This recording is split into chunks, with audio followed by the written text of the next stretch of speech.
Comment gérer une relation sans attache? Bonjour, je suis Sébastien Knight, expert en séduction. Et dans cet épisode de Drague TV, je vais répondre à une question posée par JP qui est très intéressante, qui consiste à gérer une relation sans créer trop d'attache, trop d'attente chez la jeune femme avec qui on est sorti. Parce que je sais que certains des spectateurs de Drague TV recherchent une relation longue, une relation stable pour pouvoir un jour se marier, avoir des enfants, fonder une famille, alors que d'autres personnes cherchent plutôt à justement peut-être se poser pendant un temps, mais sans vouloir nécessairement s'engager sur le long terme. Et la question de JP qui est très intéressante parce qu'il a osé admettre tout simplement que dans cette relation dans laquelle il s'engage, il ne veut pas nécessairement s'engager sur le long terme, mais il ne veut pas non plus blesser celle avec qui il va sortir en disant ciao du jour au lendemain, alors qu'elle s'attendrait à davantage. Il faut savoir, quand vous gérez une relation de couple, que cette relation va être basée sur les attentes que vous avez créées au moment où vous séduisez cette femme et aussi sur les attentes que vous créez au fur et à mesure de la relation. La gestion des attentes est un des aspects les plus importants de la méthode Prince, de la phase entretenir la relation, parce que ce sont ces attentes que vous avez générées chez elle qui vont sculpter sa façon de considérer votre couple, de considérer votre importance dans sa vie. Il y a un article que j'ai rédigé il y a un certain temps, je pense qu'il n'est pas forcément encore accessible. S'il est encore accessible, je vous le mettrai juste en dessous de la vidéo. Il s'agit d'un article qui s'intitule « Votre copine sera ce que vous en ferez ».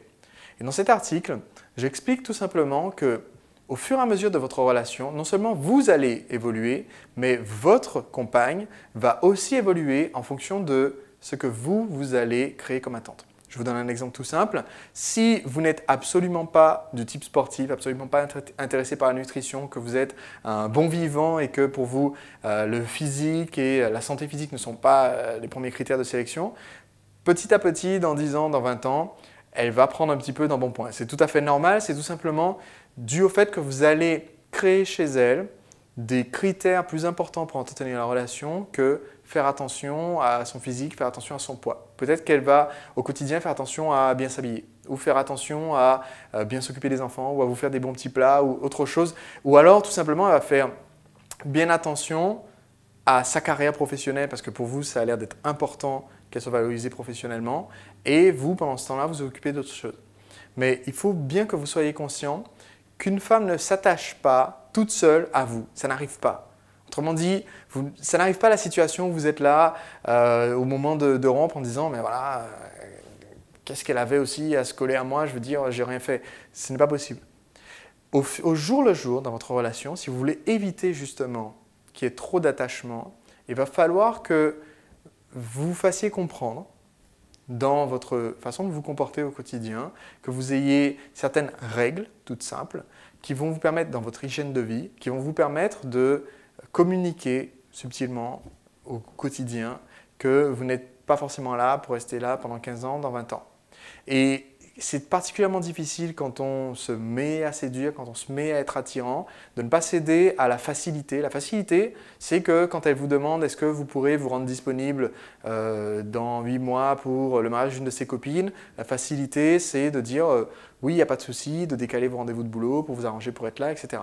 Mais si vous savez que dans 8 mois, vous n'êtes pas forcément là, alors c'est peut-être pas une bonne réaction que de répondre oui, ok à tout ce qu'elle vous propose pour dans 6 mois, dans 1 an, dans 2 ans, parce que vous devez faire attention à ce que vous communiquez. C'est votre communication au quotidien qui crée l'attachement, qui crée une sensation de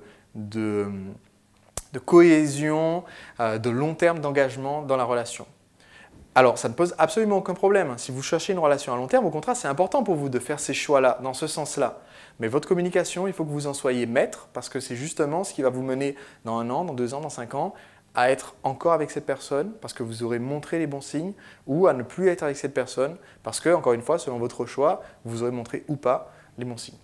Je vous retrouve bientôt pour un prochain épisode de Drague TV. Si vous avez la moindre question, vous n'hésitez pas à me la laisser juste en dessous de cette vidéo. Je vous retrouve donc pour un prochain épisode que vous verrez sur YouTube ou sur le site Drague TV. Si vous ne recevez pas encore automatiquement toutes les vidéos de Drague TV, il vous suffit de vous abonner. Vous trouverez un lien juste au-dessus de cette vidéo pour vous abonner et recevoir automatiquement les vidéos. À très vite.